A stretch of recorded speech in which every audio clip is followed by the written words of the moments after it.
13 de abril de 1983. Ciudad de México, Hospital Español.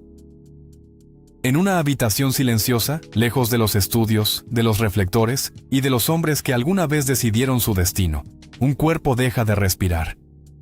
Gloria Marín, la mujer a la que el cine llamó diosa, muere sin aplausos.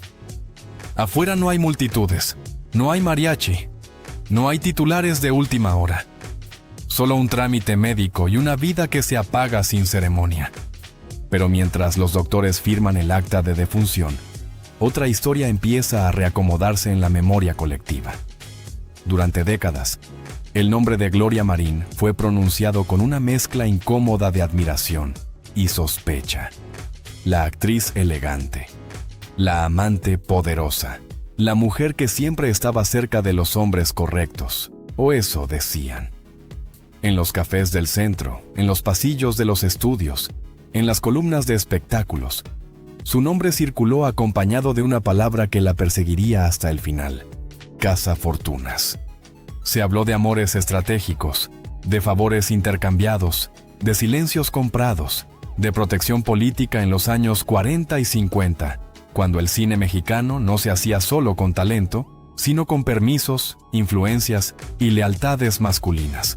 Se habló de Jorge Negrete, de productores, de hombres con poder, pero casi nunca se habló del precio. Porque mientras México la veía posar impecable frente a las cámaras, Gloria Marín enterraba 3 embarazos que nunca llegaron a ser hijos. Mientras la prensa la imaginaba rodeada de lujos, ella encendía un cigarro tras otro, esperando llamadas que definían si seguía siendo útil o no. Y mientras su imagen pública parecía indestructible, su cuerpo empezaba a quebrarse en silencio. Hoy, más de 40 años después de su muerte, las preguntas siguen abiertas. ¿Fue Gloria Marín una oportunista fría o una mujer que entendió demasiado pronto las reglas de un sistema implacable? ¿Usó el amor como moneda? ¿O fue usada por un mundo que solo protegía a quien sabía negociar? ¿Y por qué, al final, cuando el poder se evaporó, nadie quedó para sostenerla? En este video, vas a descubrir los episodios que no se contaron, las fechas que explican las decisiones y las alianzas que marcaron su ascenso y su caída. Pero para entender por qué Gloria Marín terminó sola, hay que volver al principio, cuando una niña aprendió que el amor sin poder no salva a nadie. Todo comenzó antes del cine, antes de los estudios, antes de que su rostro pudiera detener el tráfico en la Avenida Juárez. Comenzó en un México donde la pobreza no era un concepto, sino un olor cotidiano: sudor, madera vieja, polvo pegado en la garganta y el miedo constante a que la noche no dejara nada en la mesa. 19 de abril de 1919. Nace Gloria Méndez Ramos. Luego, cuando la vida le convino al mito, el nombre se maquilló, la edad se movió como se mueve un foco en un set, para que la juventud pareciera eterna. Pero la infancia de Gloria no tuvo maquillaje. Tuvo carpas, tuvo escenarios improvisados, tuvo el tipo de hambre que te enseña a negociar antes de aprender a besar. Su madre era Laura Marín, una bailarina que entendía el espectáculo como se entiende una guerra. No se sobrevive con ilusiones, se sobrevive con rendimiento. Su padre, Pedro Méndez Armendáriz, es una presencia mencionada como si fuera una fotografía perdida, un apellido que existe pero no protege. Y en ese vacío, la madre se vuelve ley y destino. A los 6 años Gloria ya trabajaba, no jugando a ser adulta, siendo adulta. Los teatros de barrio, los salones donde el humo era más denso que el aire, las carpas donde el público no aplaudía por ternura, sino por necesidad de olvidar. Allí le pusieron un apodo que parecía cariñoso, pero era una sentencia: la precoz Glorina. Precoz porque aprendió demasiado pronto lo que casi nadie se atreve a decir en voz alta. El cariño siempre tiene condiciones. La atención siempre se paga. La aprobación siempre se gana. En el Salón Rojo, entre luces gastadas y números que se repetían noche tras noche, Gloria aprendió el primer truco de supervivencia. No basta con ser buena, hay que gustar. Hay que provocar, hay que sostener una mirada sin bajar los ojos. Hay que sonreír incluso cuando por dentro estás temblando. Y esa lección, la más cruel de todas, se la dio la pobreza. Porque en esas familias de México, en los años 30, los centavos no alcanzaban y los sueños eran un lujo. La niña que debería estar protegida se convirtió en herramienta de ingreso. Y cuando un niño se convierte en recurso, el amor deja de ser un refugio. Se vuelve un contrato invisible. Por eso cuando más tarde la llamen fría, calculadora, interesada, hay que volver aquí. A estas calles donde se camina con los zapatos rotos y aún así hay que sonreír. A estas noches donde el aplauso decide si mañana se come. Gloria no creció pensando en príncipes, creció pensando en paredes firmes, en puertas que no se caen, en un hombre que sirva como escudo. Porque el mundo que la rodeaba no perdonaba a las mujeres pobres, las explotaba o las borraba. Y ella eligió la tercera opción: aprender las reglas, torcerlas, usarlas. Ese origen explica por qué, para Gloria Marín, el amor nunca fue un poema. Fue una estrategia, no porque no sintiera, sino porque sentir no bastaba. La inestabilidad de su infancia se convirtió en una obsesión por el control. La falta de protección se convirtió en una brújula, apuntando siempre hacia el hombre que pudiera ofrecer algo más que palabras. Y cada escenario precario, cada noche de carpa, cada mirada que tuvo que conquistar, fue construyendo la misma idea dentro de su cabeza. Una idea que más tarde se disfrazaría de glamour, pero que en el fondo era puro instinto de supervivencia. En este punto de la historia, Gloria todavía no conoce a los grandes nombres, todavía no entra al cine como una diosa, todavía no se acerca a la política ni a los magnates, pero ya tiene algo más peligroso que la belleza. Tiene hambre de seguridad, y esa hambre, en el México del cine de oro, era capaz de convertir el amor en moneda. A los 15 años, Gloria Marín hizo algo que no se puede entender con los ojos de hoy, sin cometer la misma injusticia que la persiguió toda su vida. No fue una boda por cuento de hadas.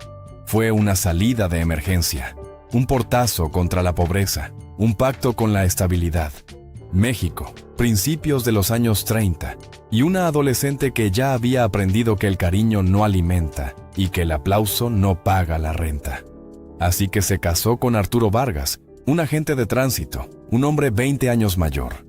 Un uniforme que significaba sueldo fijo y protección en un país donde las niñas pobres no tenían plan B.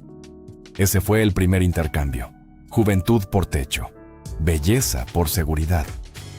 Y aunque el matrimonio duró poco, el aprendizaje quedó tatuado en el fondo de su carácter. Pero el verdadero giro llega cuando el cine aparece como una promesa que también es una trampa.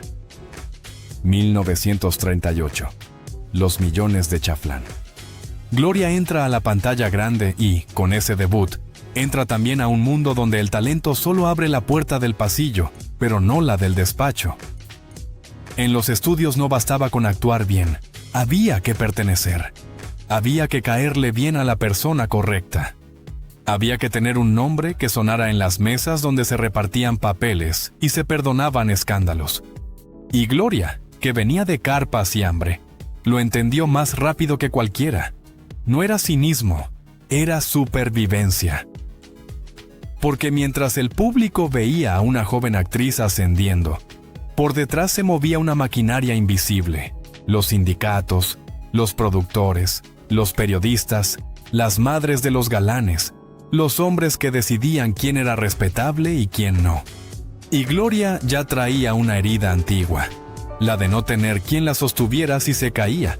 Así que empezó a construir sostén, con lo único que el sistema le permitía convertir en poder: su presencia, su encanto, su capacidad de leer una habitación en segundos.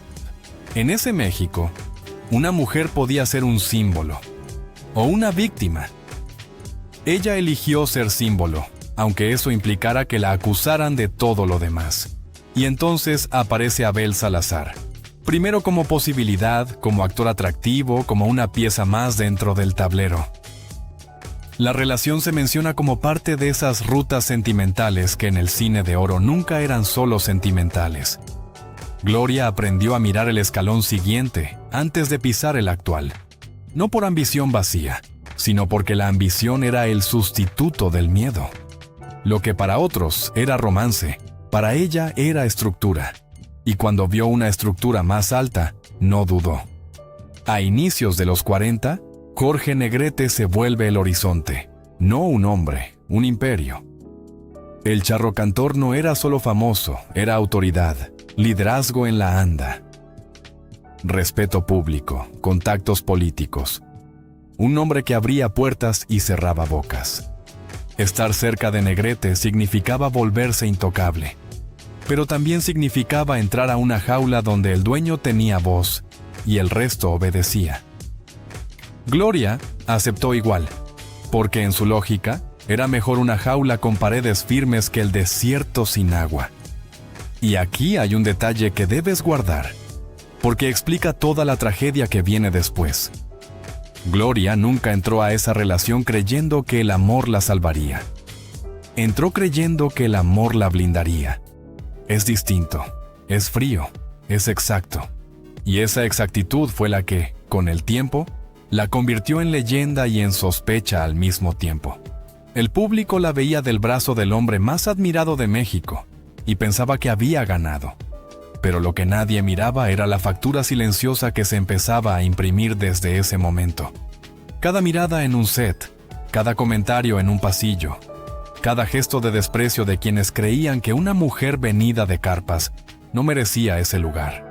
Años después, cuando le llamen cazafortunas, cuando reduzcan su historia a una etiqueta fácil, habrá que volver a esta parte. A la adolescencia obligada a elegir entre hambre y alianza. A la actriz joven que descubre que la fama sin protección es solo una lámpara sin techo. A la mujer que decide que, si el mundo iba a usarla, ella iba a aprender a usar el mundo primero. Y justo cuando parece que el tablero ya está puesto, cuando Negrete se convierte en el centro de su vida pública y privada, empieza a gestarse el secreto que lo va a incendiar todo. Porque la jaula, tarde o temprano, siempre exige un precio. En 1949, cuando el cine de oro ya parecía una maquinaria perfecta de glamour y disciplina, ocurrió un episodio que no cabe en una biografía limpia, porque no fue un rumor de cantina ni un chisme sin rostro. Fue una escena con puerta cerrada, con respiración contenida, con un closet convertido en testigo. La película se llamaba Rincón Brujo, y en los pasillos del set, el aire olía a maquillaje, a celuloide, a reputaciones que podían arder con una sola frase mal dicha. Gloria Marín ya no era la muchacha que buscaba un lugar en los estudios. Ya era un hombre con peso, una mujer asociada al hombre más imponente del momento, Jorge Negrete. El ídolo que cantaba como si México entero le perteneciera. Pero por dentro, en privado, el poder no se veía como aplauso, se veía como control. Negrete no solo era pareja, era estructura, era sindicato, era prestigio. Era una sombra que se metía en la cocina, en las visitas, en las decisiones mínimas. Y alrededor de Gloria había una vigilancia que no siempre llevaba uniforme, pero siempre llevaba juicio. La madre de Negrete, el círculo íntimo, la industria que sonreía en público y cuchicheaba en privado. En ese mundo, una mujer podía ser adorada, sí, pero también podía ser castigada por no cumplir el papel exacto que esperaban de ella. Y Gloria, que venía de la carpa y del hambre, entendía el castigo mejor que nadie. Por eso, cuando Armando Silvestre apareció como un secreto posible, no fue simplemente deseo, fue una grieta en la jaula. Una forma de recordar que todavía tenía control sobre algo, aunque fuera peligroso. Lo que pasó esa noche se cuenta como si fuera anécdota, pero la verdad es que parece una escena escrita por alguien cruel. Negrete llega sin avisar, no llega solo. Llega con mariachis, con serenata, con ese teatro romántico que en realidad era una declaración de propiedad. Afuera, música. Adentro, silencio. Y dentro de ese silencio, Gloria hace lo impensable con una calma que asusta. Esconde a Silvestre en un closet, cierra la puerta, y ahí está el detalle que convierte esta historia en símbolo. Dentro del closet, como si el destino tuviera sentido del humor, había un retrato grande de Jorge Negrete. El amante escondido cara a cara con la imagen del hombre más poderoso en la vida pública de Gloria. Dos mundos apretados en un espacio mínimo, con la respiración suspendida. Negrete canta, pregunta, entra, mira. Y Gloria sostiene la mentira sin temblar. No es la mentira torpe de alguien atrapado, es la mentira calculada de alguien que ya aprendió, desde niña, que si te quiebras, te comen viva. En ese instante, lo que se juega no es solo una relación. Se juega la supervivencia social de una actriz en un sistema que perdona a los hombres por destruirse y destroza a las mujeres por desobedecer. Y Gloria, contra todo pronóstico, no se rompe. Pero no confundas esa calma con felicidad, porque el secreto no se guarda gratis. A partir de ahí, cada gesto se vuelve doble. Cada sonrisa se vuelve una máscara más pesada. Gloria empieza a vivir entre dos fuegos. Por un lado, la imagen pública, la pareja de Negrete, la mujer que debía ser impecable, agradecida, silenciosa. Por el otro, la necesidad humana de respirar, de sentirse deseada sin pedir permiso, de recuperar un pedazo de autonomía que la jaula le había quitado. Y en medio de todo, una herida que nadie en esos estudios quería mirar de frente. La maternidad frustrada, los embarazos que no llegaron a ser hijos, la infertilidad convertida en un cuchillo social, en un argumento para humillarla, en una forma de decirle que su valor tenía fecha de caducidad. Ese es el núcleo del secreto imperdonable. No es que Gloria engañara a un hombre famoso, es que por un instante se atrevió a jugar con el mismo lenguaje que el sistema usaba contra ella. El intercambio, la negociación, el cuerpo como moneda, la lealtad como contrato. Si el amor iba a ser un territorio controlado por poder masculino, entonces ella iba a buscar poder donde pudiera, aunque eso la convirtiera en villana en la historia que otros se escribirían. Y guarda esto, porque en el próximo capítulo lo vas a necesitar. El closet no fue solo un escondite, fue una advertencia. Fue el primer momento en que Gloria entendió que el riesgo ya no venía solo de la prensa o de la moral pública. El riesgo venía de algo más grande, más oscuro, más influyente que un matrimonio.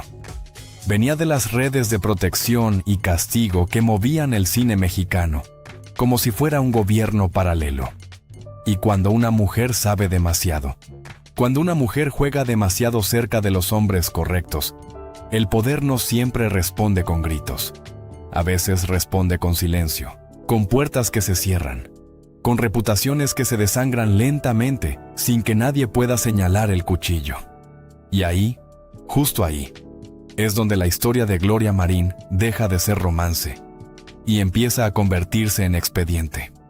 El golpe no llegó con gritos ni con escándalos públicos. Llegó como llegan las cosas verdaderamente peligrosas en el cine de oro. En silencio, con firmas que no se ven y decisiones que nadie anuncia. A comienzos de los años 50, cuando Gloria Marín parecía intocable por su cercanía con Jorge Negrete, el poder empezó a moverse en su contra sin que ella lo supiera del todo. Porque en ese México, el amor no era el verdadero problema. El problema era el control. La relación con Negrete ya no era solo una historia privada, era un asunto político. Él no era únicamente un ídolo popular, era el líder moral del gremio, la figura dominante dentro de la ANDA, el hombre que podía abrir o cerrar carreras con una sola llamada. Y cuando esa relación se rompió, no se rompió como se rompen los romances comunes, se rompió como se rompen las alianzas de poder. Con consecuencias. En 1952, el nombre de Gloria Marín empezó a circular en oficinas donde antes era bienvenido. No en carteles, no en titulares, en listas. Listas informales, no escritas, pero efectivas. De pronto, los llamados disminuyeron. Los proyectos se congelaron sin explicación. Los directores evitaban comprometerse. Los productores respondían con evasivas. Luego vemos. No es el momento. El papel ya se asignó. La actriz que había encabezado películas ahora era reemplazada sin aviso, y nadie se atrevía a decirle por qué. La versión oficial fue brutalmente simple. En 1953, Gloria Marín fue detenida acusada de contrabando de joyas. El escándalo fue inmediato. Fotografías, titulares. Una mujer bella convertida en ejemplo público. Pero detrás del expediente había algo más denso. Las joyas no eran solo joyas. Eran el pretexto perfecto para ejecutar una caída sin ensuciarse las manos. En un país donde el poder necesitaba castigar sin explicar, la moral era un arma útil. Gloria pasó semanas detenida. El proceso judicial se alargó. El nombre quedó manchado. Y aunque con el tiempo las acusaciones se diluyeron, el daño ya estaba hecho. Porque en el cine mexicano no hacía falta una condena legal para destruir una carrera. Bastaba con la sospecha. Bastaba con el silencio coordinado. Bastaba con que el teléfono dejara de sonar. Aquí es donde la historia deja de ser individual y se convierte en sistémica. A los hombres del medio se les perdonaban excesos, adicciones, ausencias.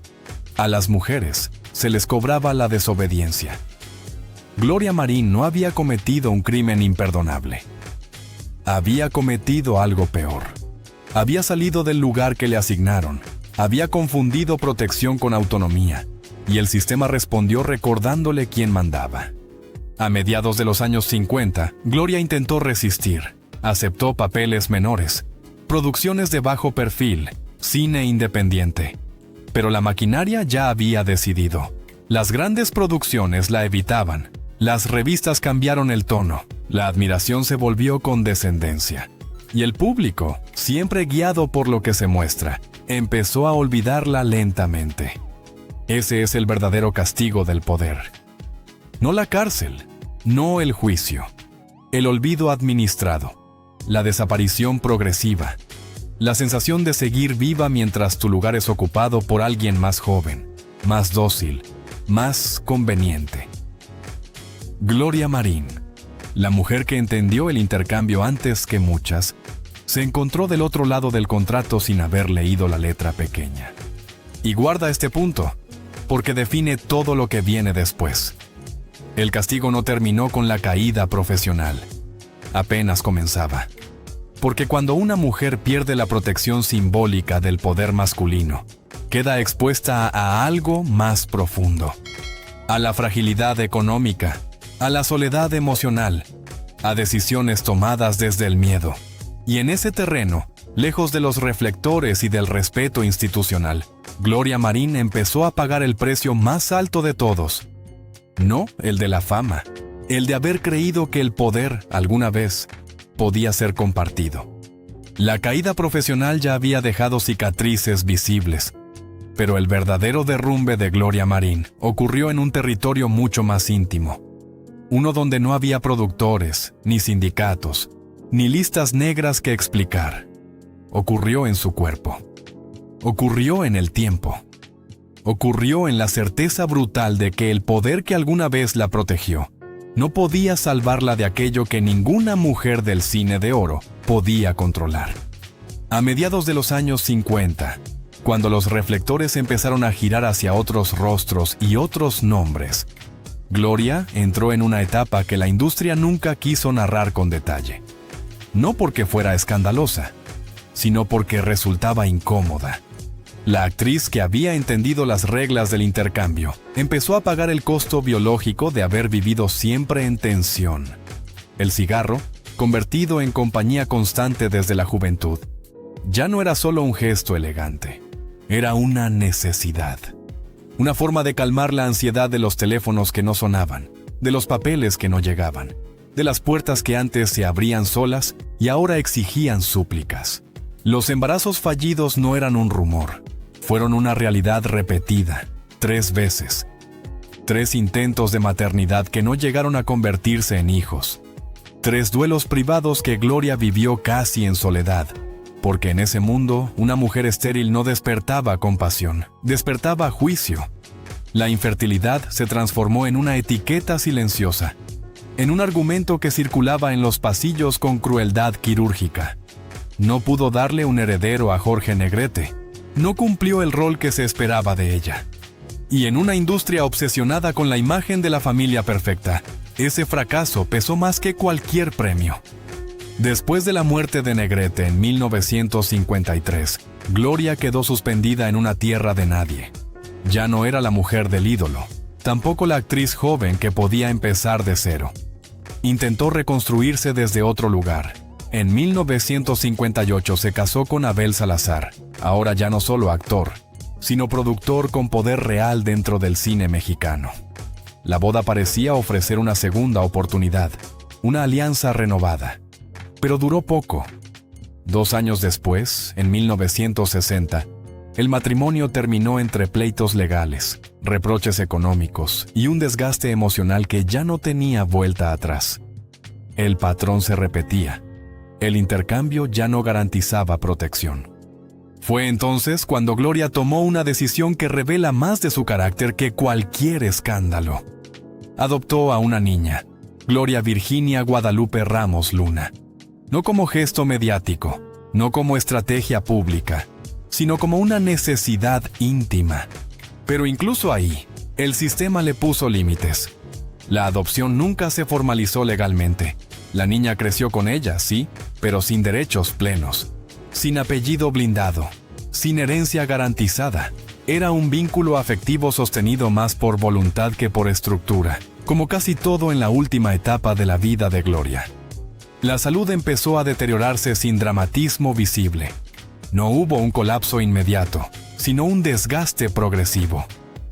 Enfisema pulmonar, dificultades respiratorias, cansancio constante. El cuerpo de Gloria Marín, que durante años había sido moneda, símbolo y herramienta, empezó a fallar como fallan los cuerpos que han vivido demasiado tiempo bajo presión. Y aún así, siguió trabajando cuando pudo. Papeles secundarios, apariciones esporádicas, presencias breves que recordaban al público que seguía ahí, aunque ya no en el centro. La soledad no llegó de golpe, llegó en capas. Primero, la soledad profesional, luego, la social, finalmente, la emocional. Los círculos se cerraron, las invitaciones disminuyeron, los homenajes llegaron tarde, cuando ya no podían reparar nada. Gloria Marín empezó a desaparecer del relato oficial del cine de oro, convertida en una figura incómoda que recordaba demasiado bien cómo funcionaban los intercambios reales detrás del glamour. Este es el punto donde la historia se vuelve especialmente cruel.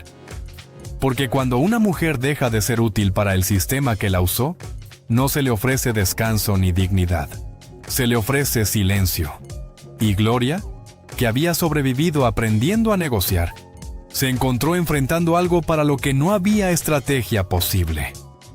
El desgaste físico, el paso del tiempo, la certeza de que el poder nunca fue suyo, solo prestado. Guarda esta imagen, porque define el tramo final de su vida. Una mujer que entendió las reglas antes que muchas otras, sentada ahora lejos del centro, con el cuerpo agotado y el legado difuso. No derrotada, pero sí cansada. No arrepentida, pero consciente. Porque en el cine de oro, el precio del poder femenino no se paga en el escenario. Se paga después, cuando las luces se apagan y ya no queda nadie negociando por ti. El verdadero final no llegó con una fecha exacta ni con un comunicado oficial. Llegó como llegan las derrotas que nadie quiere firmar. Despacio, sin testigos, sin música. Cuando Gloria Marín dejó de ser útil para el sistema que la había elevado, el mundo siguió girando como si nada. Y ella quedó ahí, observando cómo la vida continuaba sin pedirle permiso. A comienzos de los años 60, su nombre todavía aparecía en créditos, pero ya no ocupaba el centro. Eran papeles breves, secundarios, casi decorativos. La cámara ya no se detenía en su rostro como antes. La industria, siempre implacable, había decidido que su tiempo había pasado. No porque hubiera perdido talento, sino porque había perdido protección. En el cine mexicano eso era una sentencia silenciosa. El cuerpo empezó a cobrar facturas que llevaban décadas acumulándose. La respiración se volvió pesada. El cansancio dejó de ser pasajero. El enfisema pulmonar avanzó sin dramatismo, pero con constancia, como una marea que no se puede detener. Fumar, que durante años fue compañía y refugio, se convirtió en enemigo. Cada inhalación recordaba que el cuerpo no olvida lo que la mente intenta negar. La soledad se volvió rutina. No una soledad escandalosa, sino esa que se instala cuando el teléfono deja de sonar y las visitas se espacian. Los homenajes llegaron tarde, cuando ya no podían devolver nada. Gloria asistía, sonreía, agradecía, pero sabía que esos reconocimientos no eran para ella, sino para el recuerdo de lo que había sido. Y eso duele más que el olvido total. La relación con su hija adoptiva fue el único territorio donde no hubo cálculo ni estrategia. Ahí no existió intercambio ni contrato implícito. Fue cuidado, presencia, acompañamiento, sin apellido blindado, sin herencias millonarias, sin garantías. Solo una mujer y la niña que decidió proteger cuando el resto del mundo empezaba a darle la espalda. En ese vínculo íntimo, Gloria encontró una forma distinta de permanencia. La enfermedad avanzó mientras el país la recordaba cada vez menos. Las nuevas generaciones crecían sin saber quién era esa mujer elegante que alguna vez encabezó carteles. El cine de oro se convertía en pasado glorificado, y ella, en una nota al pie. No hubo escándalos finales. No hubo reconciliaciones públicas. Hubo silencio. Y en ese silencio, una lucidez amarga. Quienes la visitaron en esos años finales hablaron de una mujer consciente, irónica, sin arrepentimientos fáciles. Nunca pidió perdón por haber sobrevivido como pudo. Nunca renegó de sus decisiones.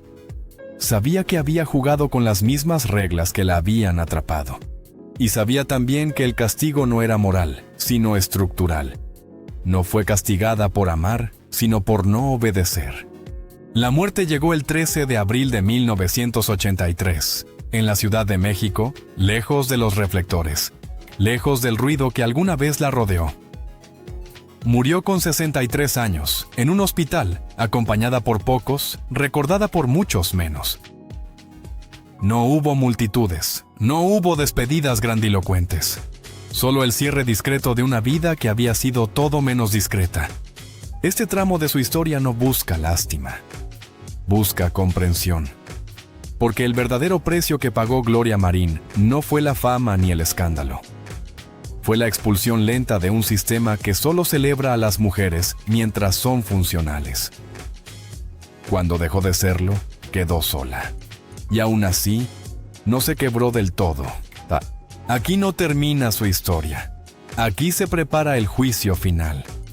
Porque una vida como la suya no se mide por cómo empezó ni por cómo terminó, sino por lo que revela cuando el silencio ya no puede ocultar nada. El expediente de Gloria Marín no se cierra con una tumba ni con una fecha escrita en mármol. Se cierra con una pregunta que incomoda, porque obliga a mirar de frente un sistema entero. Cuando hoy se pronuncia su nombre, todavía aparece el susurro venenoso, la palabra fácil, el juicio perezoso, cazafortunas.